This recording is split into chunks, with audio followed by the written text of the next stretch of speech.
ચૈત્ર સુદ પૂર્ણિમાને મંગળવારના અદ્ભુત સંયોગમાં ચિરંજીવી શ્રી રામ ભક્ત હનુમાનજીના જન્મોત્સવની ઉજવણી કરવામાં આવી હતી, જેમાં વિવિધ મંદિરોમાં જન્મોત્સવ આરતી, સુંદરકાંડ, મહાપ્રસાદીનું આયોજન સાથે જ શહેરમાં વિવિધ સ્થળોએ શોભાયાત્રાનું આયોજન કરવામાં આવ્યું હતું।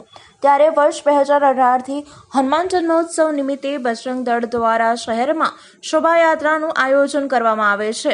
મંગળવારે સાંજે દક્ષિણ ગુજરાત પ્રાંત બજરંગ દળ દ્વારા હનુમાન જન્મોત્સવ નિમિત્તે ફતેપુરાથી શોભાયાત્રાનું આયોજન કરવામાં આવ્યું હતું।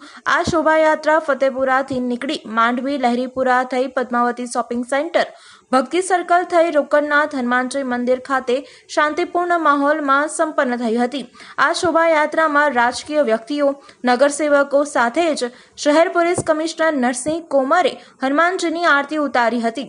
શોભાયાત્રામાં ફટાકડા ફોડવાની પરવાનગી લીધી ન હોય ત્યારે પોલીસે ફટાકડા કબજે લીધા હતા। સમગ્ર રૂટ પર પોલીસનો ચુસ્ત બંદોબસ્ત ગોઠવી દેવામાં આવ્યો હતો। સાથે જ શહેર પોલીસ કમિશનર પણ ઉચ્ચ અધિકારીઓ સાથે ઉપસ્થિત રહ્યા હતા।